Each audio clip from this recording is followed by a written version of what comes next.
Postal ব্যালটে ধানের শীষ প্রতীকের অবস্থান নিয়ে বিএনপির আপত্তি। জামায়াত জোটে ৩০ আসন পাচ্ছে এনসিপি, চালাবে হ্যাঁ ভোটের প্রচার। যে 11 দলীয় জোট হচ্ছে সেখানে সেই জোটের পক্ষ থেকে 30টি আসনে এনসিপি প্রতিদ্বন্দ্বিতা করবে। আমরা বলি যে এটা খুব উদ্দেশ্যমূলকভাবে দেশের কয়েকটি রাজনৈতিক দল তাদের নাম এবং প্রতীকটা প্রথম লাইনে দেওয়া হয়েছে। সব দলের ঐকমত্য গণতন্ত্রের সঙ্গে সাংঘর্ষিক মন্তব্য খসরুর। রাজনৈতিক সৌহার্দ্যের তাগিদ জামায়াত নেতার, গণভোট নিয়ে এনসিপি সিপিবির পাল্টাপাল্টি অবস্থান। চুয়াডাঙ্গায় পৌর নেতা মৃত্যুর ঘটনায় সেনাপ্রধানের হস্তক্ষেপ চাইলেন মির্জা ফখরুল। সংশ্লিষ্টদের প্রত্যাহার ও তদন্ত কমিটি গঠন। ভারতে গিয়ে টি-20 বিশ্বকাপ না খেলার সিদ্ধান্তে অনড় বিসিবি। আইসিসির সঙ্গে অনলাইন বৈঠকে আসেনি সমাধান। সীমান্ত পরিস্থিতি নিয়ে মিয়ানমারের রাষ্ট্রদূতকে তলব করে প্রতিবাদ জানালো ঢাকা। টেকনাফে গুলিবিদ্ধ শিশুটিকে আনা হচ্ছে ঢাকায়। ইরানে চলমান সহিংসতায় প্রায় 2000 নিহত নিশ্চিত করল তেহরান। দেশ রক্ষায় জনগণকে সাথে নিয়ে রাজপথে নামলেন প্রেসিডেন্ট পেজেশকিয়ান।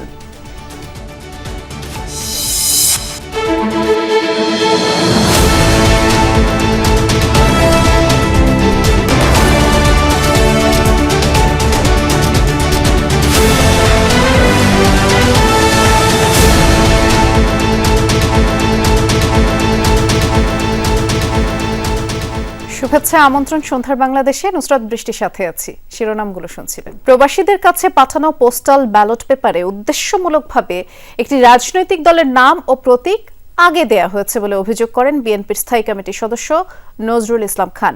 বিকেলে নির্বাচন কমিশনের সাথে বিএনপি প্রতিনিধি দলের বৈঠক শেষে তিনি বলেছেন, বর্ণমালা অনুসারে ব্যালট সাজানো হয়নি, সংশ্লিষ্ট কর্মকর্তারা ইচ্ছে করেই এমনটা করেছে বলে তিনি অভিযোগ করেন। এই পোস্টাল ব্যালট যেন দেশে ব্যবহার করা না হয় নির্বাচন কমিশনের প্রতি সেই আহ্বান জানান তিনি। এ সময় নজরুল ইসলাম খান বলেন, বিগত সরকারের অত্যাচারের কারণে অনেকে দ্বৈত নাগরিকত্ব নেন, এখন তাদের প্রার্থিতা বাতিল করলে অন্যায় হবে। গণভোট নিয়ে তিনি বলেন, দলীয় সিদ্ধান্ত অনুযায়ী বিএনপি হ্যাঁ ভোটের পক্ষে। এটা খুব উদ্দেশ্যমূলকভাবে দেশের কয়েকটি রাজনৈতিক দল তাদের নাম এবং প্রতীকটা প্রথম লাইনে দেওয়া হয়েছে, অথচ বিএনপির নাম এবং প্রতীক ঠিক মাঝখানে দেওয়া হয়েছে, যেটা ভাঁজ করলে কাগজটা এটা ভালো করে নজরেই পড়বে না। ত্রয়োদশ জাতীয় সংসদ নির্বাচনে আপিল শুনানির চতুর্থ দিনে প্রার্থিতা ফিরে পেলেন 53 জন। আজ সকাল 10টায় চতুর্থ দিনের আপিল শুনানি শুরু হয়ে বিকেল 5টা পর্যন্ত চলে। আজকে 70টি শুনানির মধ্যে মঞ্জুর হয়েছে 53টি এবং 17টি না মঞ্জুর হয়েছে।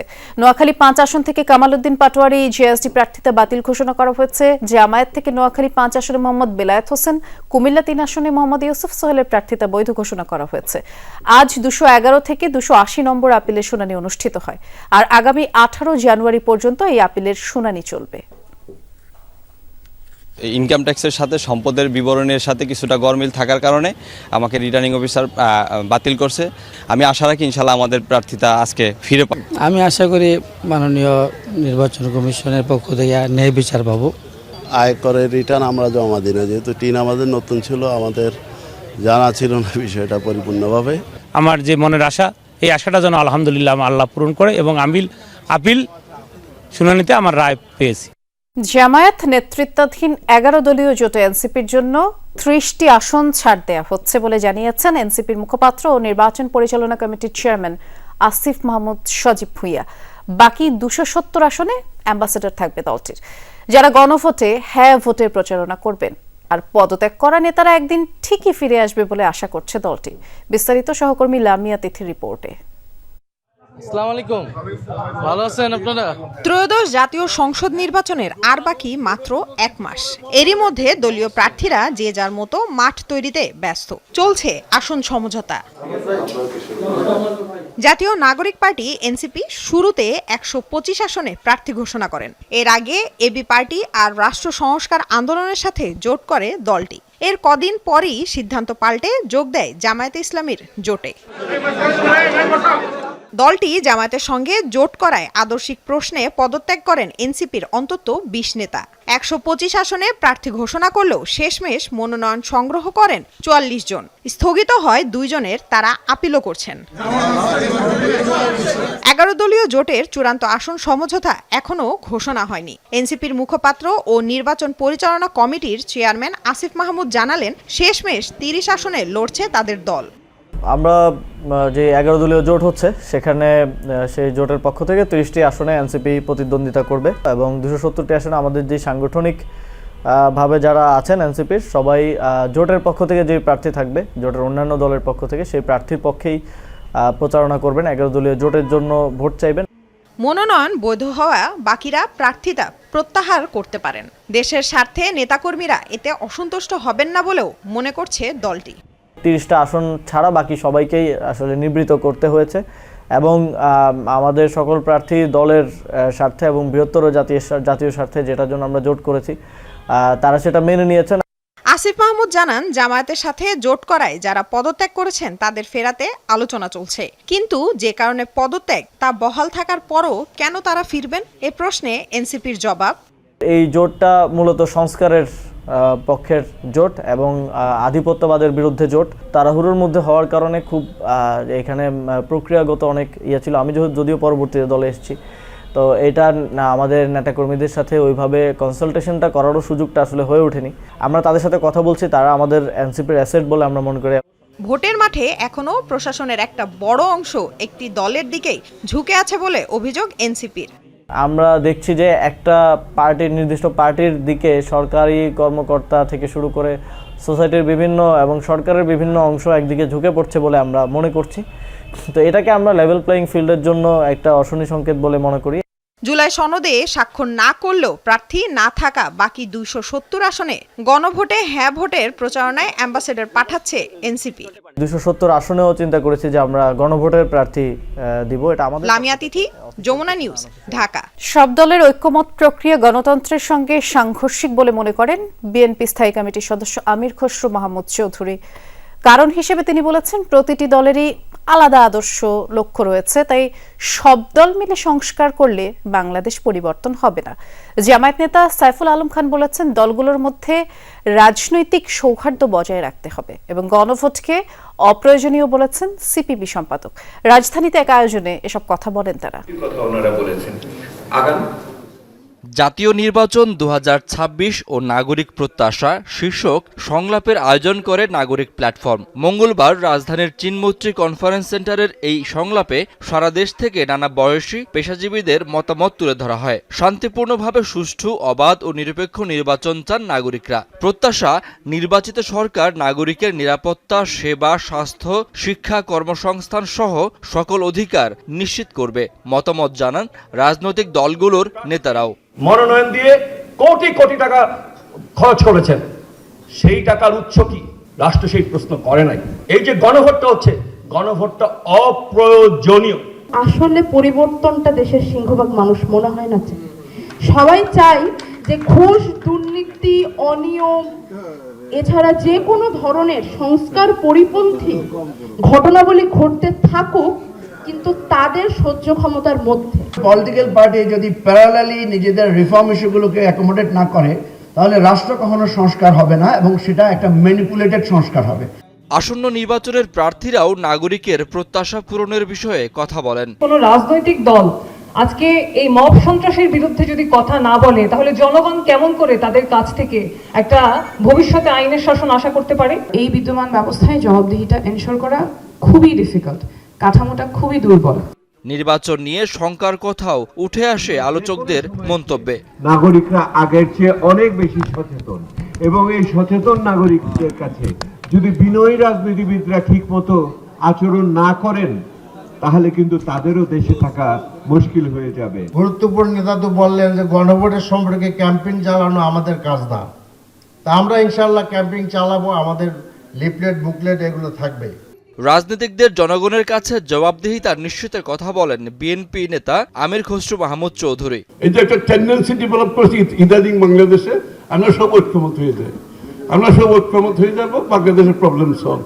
আরে হু এম আই? আর বিসাইডস পলিটিক্যাল পার্টিগুলোকে এই দায়িত্ব কে দিচ্ছে? আমরা একদিকে বলছি বাংলাদেশের মালিক হচ্ছে জনগণ, আর আমরা ঢাকায় বসে কিছু রাজনীতিবিদ বাংলাদেশের সব প্রবলেম সলভ করে দেবো একসাথে বসে। এটা তো is totally contrary to the democratic values. Shakil Hasan, Jamuna news, Dhaka. গণভোটে নায়ের পক্ষে প্রচারণা চালাচ্ছে একটি রাজনৈতিক দল, এমন অভিযোগ করেছেন এনসিপির আহ্বায়ক নাহিদ ইসলাম। বিকেলে হ্যাঁ ভোটের পক্ষে সচেতনতা সৃষ্টির জন্য ভোটের গাড়ি উদ্বোধন করে তিনি বলেন, না ভোট জিতলে আগের পদ্ধতিই বহাল থাকবে, ব্যর্থ হবে জুলাই অভ্যুত্থান। বিকেলে রাজধানীর বাংলা মোটরে এনসিপি কার্যালয়ের সামনে ভোটের গাড়ি উদ্বোধন করেন নাহিদ ইসলাম। এ সময় উপস্থিত ছিলেন এনসিপির নির্বাচন পরিচালনা কমিটির প্রধান আসিফ মোহাম্মদ সজীব ভূঁইয়া সহ অন্য নেতারা। নাহিদ ইসলাম বলেন, 11 দলীয় জোট নির্বাচনে জিতে সরকার গঠন করে সংস্কার করবে। আওয়ামী লীগ 10 টাকায় চাল খাওয়াবে বলে দেশকে ছারখার করে দিয়েছে মন্তব্য করে তিনি বলেছেন, সস্তা প্রচারণা করে মানুষকে প্রতারণা করা যাবে না। একটি দল বিভিন্ন ধরনের কার্ড দেবে বলে প্রচারণা চালাচ্ছে, কিন্তু টাকা কোথা থেকে আসবে তা বলছে না বলেও মন্তব্য করেন নাহিদ ইসলাম। যদি আমাদেরকে ভোট আপনারা নাও দেন, কিন্তু অ্যাটলিস্ট হ্যাঁ এর পক্ষে আপনারা ভোট দিবেন। কোন বিশেষ রাজনৈতিক দল তারা না এর পক্ষে কথা বলা শুরু করছে। যদি না জয়যুক্ত হয় তাহলে আসলে আগের ব্যবস্থাতেই থেকে যাবে এবং কোনো ধরনের পরিবর্তনই হবে না এবং গণ অভ্যুত্থান আসলে সম্পূর্ণভাবে ব্যর্থ হবে। যৌথ বাহিনীর অভিযানে বিএনপি নেতা শামসুজ্জামান ডাবলুর মৃত্যুর ঘটনায় উত্তাল চুয়াডাঙ্গার জীবননগর এলাকা। মৃত্যুর খবর ছড়িয়ে পড়লে রাত থেকেই ক্ষোভ ছড়ায় নেতাকর্মী ও স্বজনদের মাঝে। দুপুর পর্যন্ত চুয়াডাঙ্গা কালীগঞ্জ মহাসড়কে তারা বিক্ষোভ করেন, আর ময়নাতদন্তের জন্য মরদেহ স্থানান্তর সময়ও বাধার মুখে পড়তে হয় আইন শৃঙ্খলা বাহিনীকে। এটিকে অনাকাঙ্ক্ষিত ঘটনা উল্লেখ করে বিবৃতি দিয়েছে আইএসপিআর। জানানো হয়েছে, চুয়াডাঙ্গা আর্মি ক্যাম্পের কমান্ডার সহ অভিযানে অংশ নেওয়া সকল সদস্যকে সেনানিবাসে প্রত্যাহার করা হয়েছে। গঠন করা হয়েছে উচ্চ পদস্থ তদন্ত কমিটি। যৌথ বাহিনীর অভিযানে আটক চুয়াডাঙ্গার জীবননগর পৌর বিএনপির সাধারণ সম্পাদক শামসুজ্জামান ডাবলুর মৃত্যুর খবরে ক্ষোভ ছড়ায় স্বজন ও নেতাকর্মীদের মাঝে। উপজেলা স্বাস্থ্য কমপ্লেক্সের সামনে বিক্ষোভ করেন তারা। বিক্ষোভকারীরা জানায়, সোমবার রাত 11টার দিকে ডাবলুকে নিজ ফার্মেসি থেকে আটক করে যৌথ বাহিনী। দোকানের পেছনেই ডাবলুর কার্যালয়, সেখানে নিয়েই তাকে জিজ্ঞাসাবাদ করা হয়। স্বজন ও নেতাকর্মীদের অভিযোগ, হেফাজতে থাকা অবস্থায় নির্যাতনের কারণে মারা গেছেন ডাবলু। মুখে পেন দিয়ে কিনে চর থাপা প্রথমে মারে, তারপরে সবার কাছ থেকে আমাদের কাছ থেকে ফোন টোন কেটে নেয়। এই জায়গার থেকে কেটে নেওয়ার পরে ওই ঘরে মই ঢুইকে মই এরম করে হাত পেনতে মুখ পেনতে বেতাল 1.5 ঘন্টা ধরে মারার পরে মরে গেছে।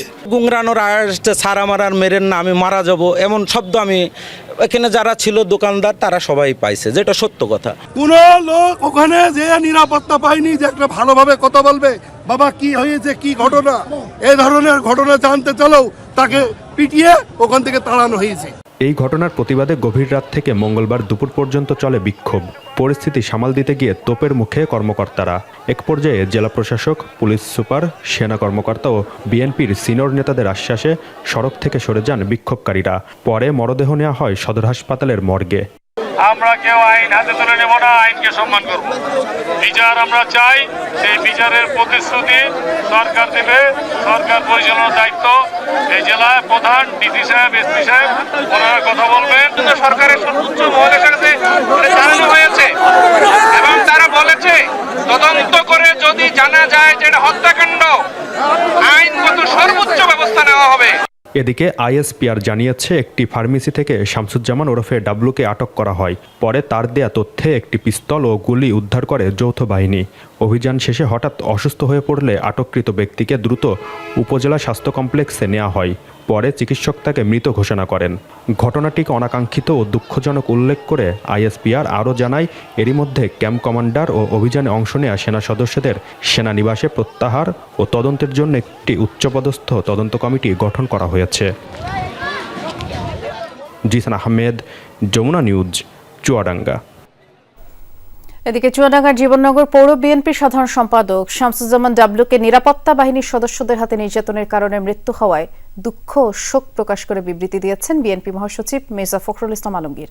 এ ঘটনায় সেনাপ্রধান ওয়াকারুজ্জামানের হস্তক্ষেপ কামনা করেছেন তিনি।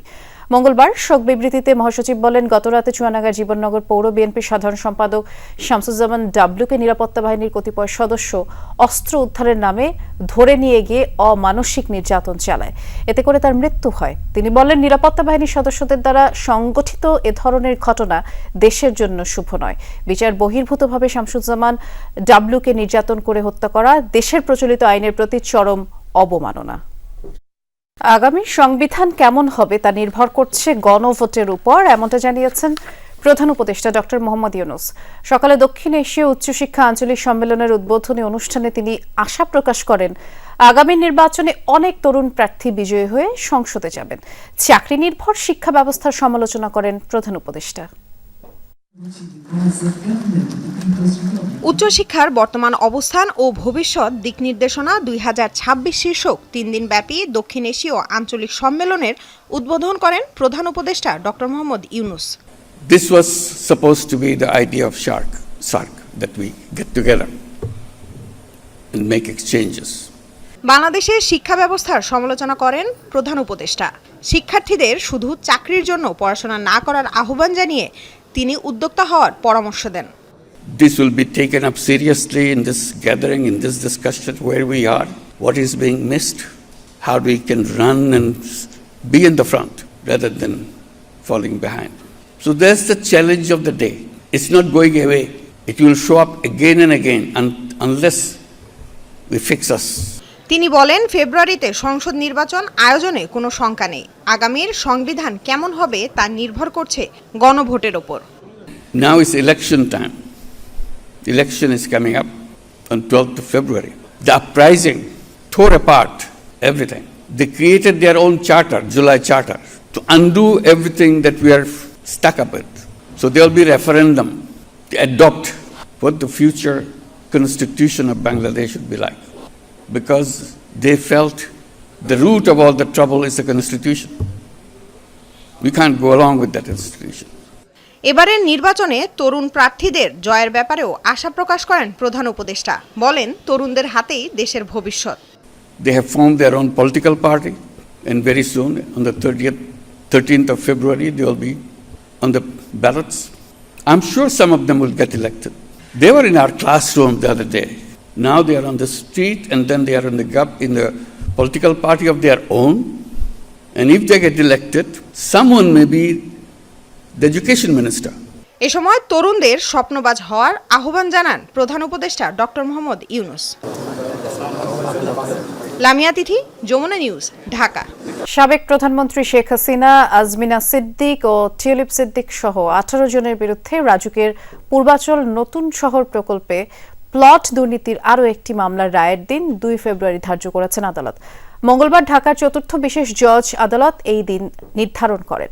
শেখ রেহানার মেয়ে আজমিনা সিদ্দিক, টিউলিপ সিদ্দিক সহ 18 জনকে অবৈধভাবে রাজুকের প্লট বরাদ্দের মামলায় আজ উভয় পক্ষের যুক্তিতর্ক অনুষ্ঠিত হয়। এই আদালতে শেখ হাসিনার বিরুদ্ধে একই ধারায় আরেকটি মামলায় তদন্ত কর্মকর্তার অবশিষ্ট সাক্ষ্য গ্রহণ অনুষ্ঠিত হয়। নিয়ম বহির্ভূতভাবে শেখ রেহানার ছেলে রাদওয়ান মুজিব সিদ্দিককে প্লট বরাদ্দের অভিযোগে মামলাটি করেছে দুদক।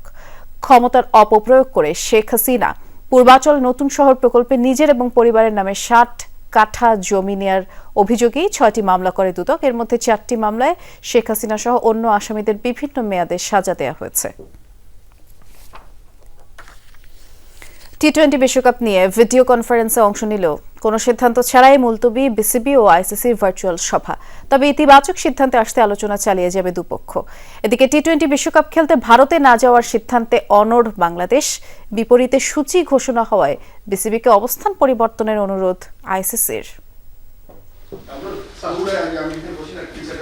সবশেষ কদিনে বিসিবি কর্তাদের ব্যস্ততা চোখে পড়ার মতো। কারণও আছে, ঝুলে আছে বাংলাদেশ দলের টি-20 বিশ্বকাপ ভাগ্য। সেই সমাধানে আসতেই মঙ্গলবার আইসিসির সঙ্গে ভিডিও কনফারেন্সে যুক্ত হয় বিসিবি। বিসিবির পক্ষে সভায় উপস্থিত ছিলেন সভাপতি, 2 সহসভাপতি, ক্রিকেট অপারেশনস চেয়ারম্যান এবং সিইও। সভায় বিসিবিকে তাদের সিদ্ধান্ত পুনর্বিবেচনা করার অনুরোধ করলেও আগের অবস্থানেই অনড় বিসিবি, অর্থাৎ ভারতে খেলতে না যাওয়ার সিদ্ধান্তই ক্রিকেট বোর্ডের। আমরা যে স্ট্যান্ড নিছি ওই স্ট্যান্ডে আমরা ঠিক আছি। আমরা আমাদের স্ট্যান্ড থেকে এক ইঞ্চিও নড়ব না, মানে ইন্ডিয়াতে আমরা যাব না। আইসিসি যে আপনারা ইয়াটা দিলেন সেটা মনে হচ্ছে আইসিসি একটু কঠোর হয়েছে নাকি ভাই? না না, কোনো কঠোর না, আমরা আমাদের কথা বলেছি এবং তারা অল্টারনেটিভ খেয়াল করছে এবং আলোচনার পথ ওপেন আছে আর কি। পজিটিভ, বাংলাদেশ পজিটিভ অবস্থানে আছে? অবশ্যই পজিটিভ অবস্থানে। সময় তো আর বেশি নাই, তাহলে দেখি দ্রুত এর মধ্যেই ব্যবস্থা হবে আর কি। আর আলোচনা শুরু হলো, তো ডায়ালগ শুরু হলো, দেখি কি হয়। বাট আমরা আমাদের অবস্থানে আমরা স্ট্যান্ড করেছি। যে কোনো বৈশ্বিক আসরের আগে মাঠের বাইরের এমন দোলাচল টাইগার ক্রিকেটের নতুন কিছু নয়, এবারও তার ব্যতিক্রম হয়নি। প্লেয়ারদের মধ্যে তো অবশ্যই ভবিষ্যৎ প্রেজেন্ট নিয়ে আলাপ হয়, তারা নিশ্চয়ই সেটা নিয়ে কনসার্ন থাকেন। আর যেই জিনিসগুলো হয় এগুলো আসলে কিছুটা জিনিস যেগুলো আমাদের কন্ট্রোল নেই, আমরা কন্ট্রোল করতে পারি না। আমরা নিশ্চয়ই কেউ চাই না যে কোনো ওয়ার্ল্ড কাপের আগে কোনো এরকম সিচুয়েশন অ্যারাইজ করুক। আমরা তো সবসময় চাই যে ওয়ার্ল্ড কাপের আগে আমাদের শুধু আমরা ক্রিকেট নিয়ে চিন্তা করবো, ওয়ার্ল্ড কাপ নিয়ে চিন্তা করবো। বাট যখন এরকম হয়ে যায়, আমার মনে হয় যে প্লেয়াররা তো যেহেতু এর আগেও হয়েছে এবং তার কিছু রেজাল্টস তো সামটাইমস আমাদের ভালো আসেনি, বাট এই মুহূর্তে মানে প্লেয়াররা সেখান থেকে অ্যাজ এ পার্সন আমি পজিটিভলি চিন্তা করি। ইতিবাচক সিদ্ধান্তে আসতে বিসিবির সঙ্গে আলোচনা চালিয়ে যাবে আইসিসি। এ সপ্তাহের মধ্যেই আসতে পারে সিদ্ধান্ত। আফনান পিয়াল, যমুনা স্পোর্টস, ঢাকা। টেকনাফে সীমান্তে গুলিতে বাংলাদেশের শিশু গুরুতর আহতের ঘটনায় মিয়ানমারের রাষ্ট্রদূত ইউ কিয়াও সোয়েমোকে তলব করেছে পররাষ্ট্র মন্ত্রণালয়। রাষ্ট্রদূতের কাছে মিয়ানমার থেকে গুলিবর্ষণের ঘটনায় উদ্বেগ প্রকাশ করেছে মন্ত্রণালয়। এ সময় বাংলাদেশ স্মরণ করিয়ে দেয়, বিনা উস্কানিতে বাংলাদেশের দিকে গুলিবর্ষণ আন্তর্জাতিক আইনের স্পষ্ট লঙ্ঘন এবং সুসম্পর্কপূর্ণ প্রতিবেশী সম্পর্কের পরিপন্থী। ভবিষ্যতে সীমান্তে গুলিবর্ষণ বন্ধে মিয়ানমারকে পূর্ণ দায়িত্ব গ্রহণ এবং প্রয়োজনীয় ব্যবস্থা নিতে আহ্বান জানিয়েছে ঢাকা।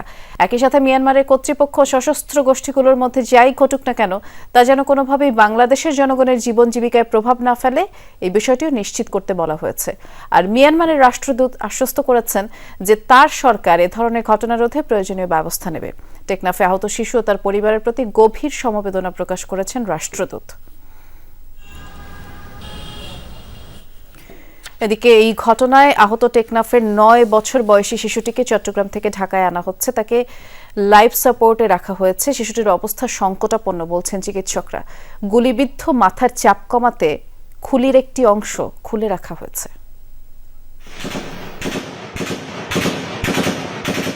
টেকনাফের হোয়াইকং ইউনিয়নের তেচ্ছি ব্রিজ সীমান্ত এলাকা থেকে চট্টগ্রাম মেডিকেল কলেজ হাসপাতালের আইসিইউতে এনে লাইফ সাপোর্টে রাখার পর একবারের জন্য চোখ মেলেনি হুজাইফা আফনান।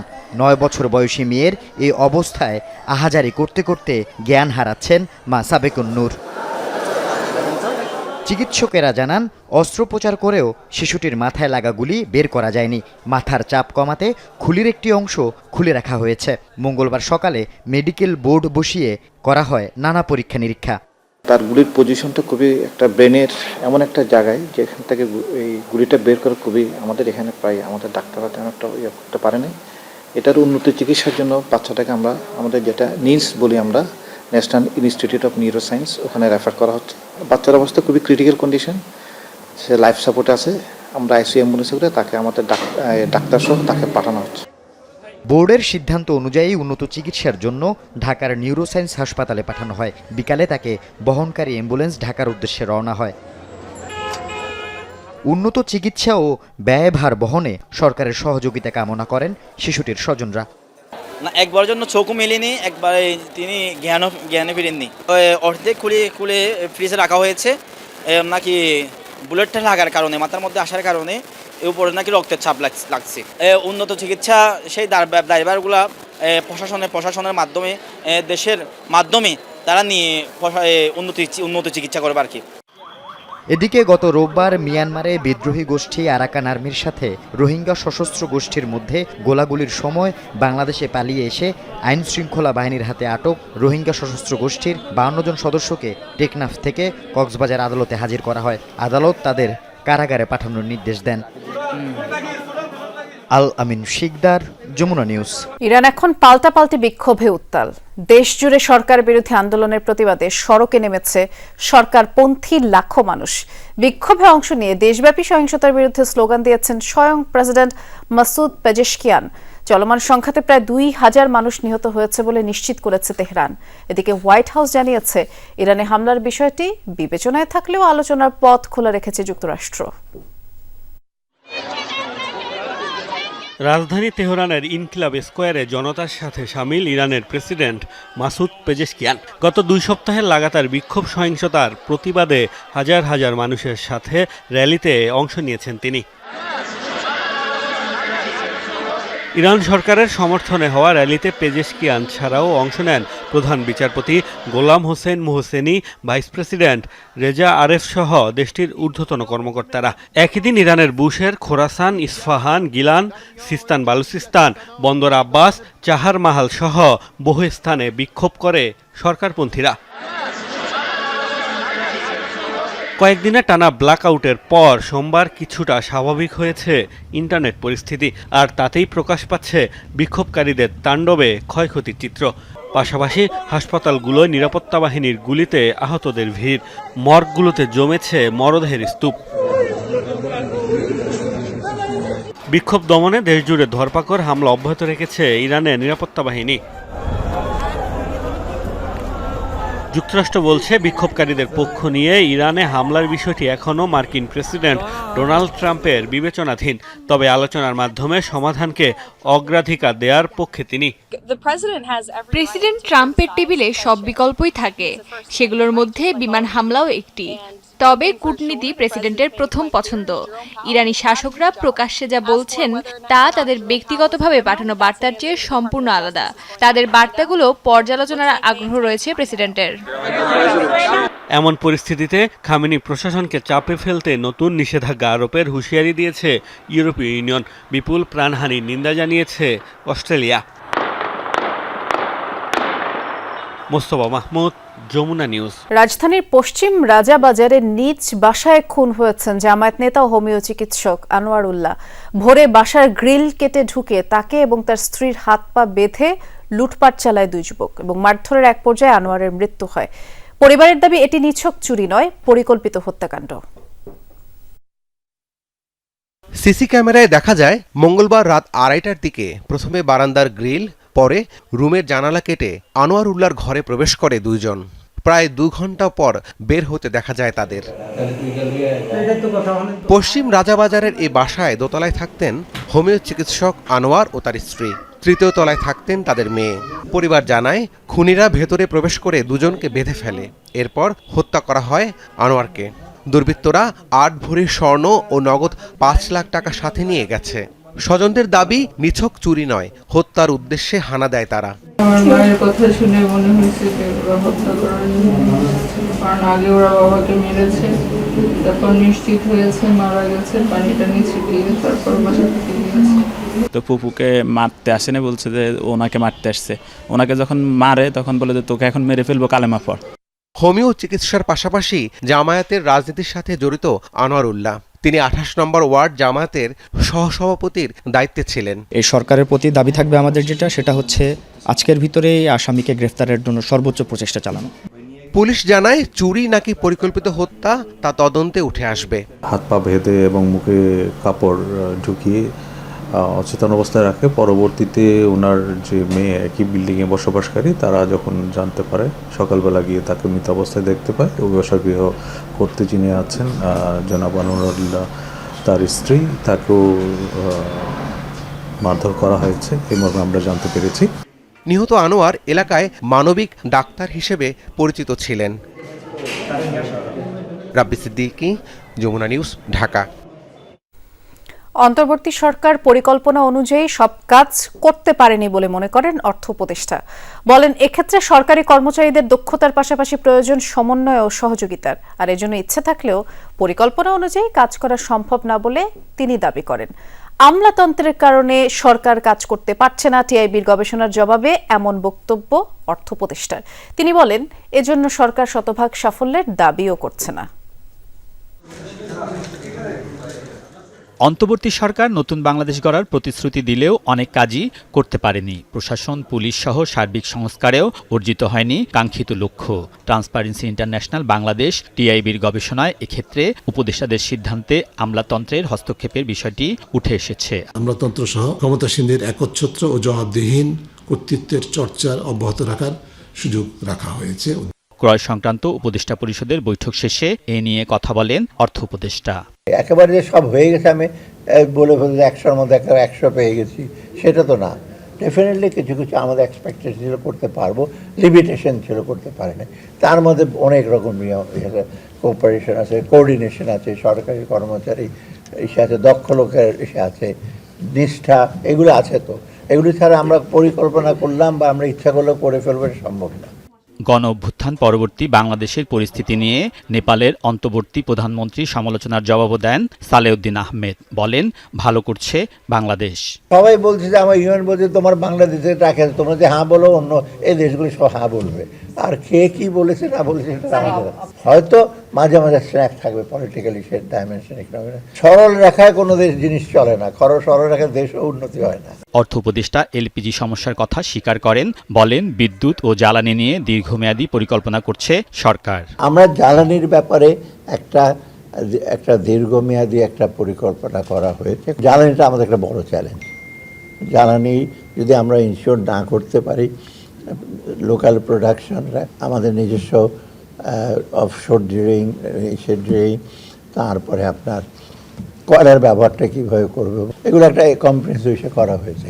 অর্থ উপদেষ্টা জানান, সরকারি চাকরিজীবীদের পে স্কেল নিয়ে সিদ্ধান্ত হবে পে কমিশনের রিপোর্ট পাওয়ার পর। পে কমিশনটা তো কাজ করছে। আলমগীর স্বপন, যমুনা নিউজ, ঢাকা। তীব্র জ্বালানি সংকটে বিপাকে রেস্তোরাঁ খাত। এলপিজি সংকট এবং মূল্যবৃদ্ধির কারণে ব্যয় বাড়ছে, ক্রেতা কমছে। রেস্তোরাঁ মালিকরা বলছেন, এলপিজি সিন্ডিকেট ভাঙা না গেলে ব্যবসা টিকিয়ে রাখা কঠিন হবে।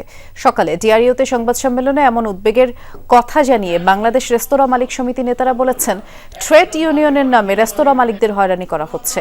মূল্যস্ফীতি ও দ্রব্যমূল্য বৃদ্ধির কারণে রেস্তোরাঁ ব্যবসা টিকিয়ে রাখাই কঠিন। আর ব্যবসা পরিচালনায় ওয়ান স্টপ সার্ভিসের প্রয়োজনীয়তার কথাও তুলে ধরেন তারা। রেস্তোরাঁ খাতে নীরব চাঁদাবাজি চলছে বলে অভিযোগ করেন ব্যবসায়ীরা। বিজয় দিবসে আকাশে 54টি জাতীয় পতাকা উড়িয়ে বিশ্ব রেকর্ড গড়েছে বাংলাদেশ।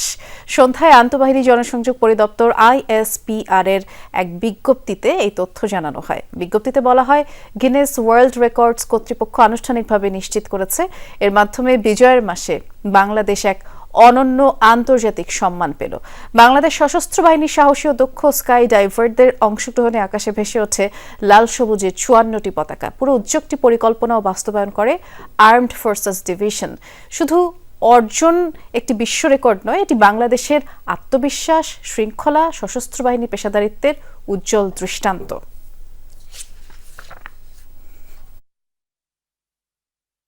দু একদিনের মধ্যেই রাষ্ট্রপতির কাছে পরিচয়পত্র পেশ করবেন ঢাকায় যুক্তরাষ্ট্রের মনোনীত রাষ্ট্রদূত ব্র্যান্ট ক্রিস্টেনসেন।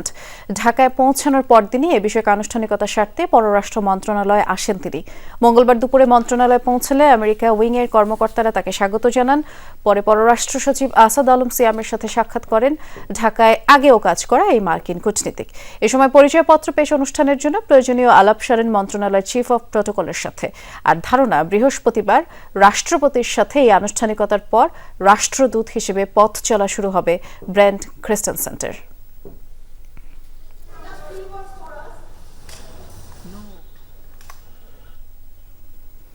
বাংলাদেশের সাথে ভারতীয় সামরিক বাহিনীর বিভিন্ন মাধ্যমে যোগাযোগ রয়েছে বলে মন্তব্য করেছেন দেশটির সেনাপ্রধান জেনারেল উপেন্দ্র দ্বিবেদী। ব্রিফিংয়ে তিনি বলেছেন, বাংলাদেশের সেনাপ্রধানের সাথেও নিয়মিত যোগাযোগ রাখছেন তিনি।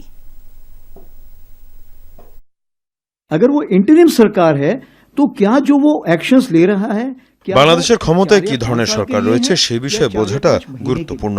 যদি এটি একটি অন্তর্বর্তী সরকার হয় তাহলে দেখাটা জরুরি তাদের নেওয়া পদক্ষেপগুলো আগামী 4 থেকে 5 বছরের জন্য নাকি 4-5 মাসের জন্য। বাংলাদেশের সাথে ভারতীয় সামরিক বাহিনীর একাধিক মাধ্যমে যোগাযোগ রয়েছে। আমি দেশটির সেনা প্রধানের সাথেও নিয়মিত যোগাযোগ রাখছি। পশ্চিমবঙ্গে 2 স্বাস্থ্যকর্মী নিপাহ ভাইরাসে আক্রান্ত হওয়ায় কয়েকটি স্থানে রেড অ্যালার্ট জারি করেছে রাজ্য সরকার। আশঙ্কাজনক অবস্থায় পশ্চিমবঙ্গের বারাসাতের একটি বেসরকারি হাসপাতালে তারা চিকিৎসাধীন রয়েছে এবং স্বাস্থ্যকর্মী দুজন কোন কোন কর্মী বা রোগীদের সংস্পর্শে এসেছেন তা নিশ্চিতে সিসিটিভি ফুটেজ খতিয়ে দেখা হচ্ছে বলে জানিয়েছে স্বাস্থ্য ভবন। নিপাহ ভাইরাস পশু থেকে মানুষের শরীরে ছড়াতে পারে, আর এই ভাইরাসের বাহক ফ্লাইং ফক্স নামের এক ধরনের বাদুড়। আক্রান্ত পশুর দেহের অবশিষ্টাংশ বা মলমূত্র থেকে সংক্রমণ ছড়াতে পারে। করোনার থেকেও ভয়ঙ্কর Nipah virus. Indian council of medical research জানিয়েছে, করোনায় মৃত্যুর হার যেখানে 2 থেকে 3% ছিল, সেখানে নিপাহ ভাইরাসের ক্ষেত্রে বর্তমানে মৃত্যুর হার 40 থেকে 70% এবং এর কোনো টিকা বা চিকিৎসাও নেই। এর ফলে পরিস্থিতিকে অত্যন্ত গুরুত্ব সহকারে দেখছে কেন্দ্র ও রাজ্য। এই ছিল আজকে সন্ধ্যার বাংলাদেশের আয়োজনে। সাথে থাকার জন্য ধন্যবাদ। নিরাপদে থাকবেন।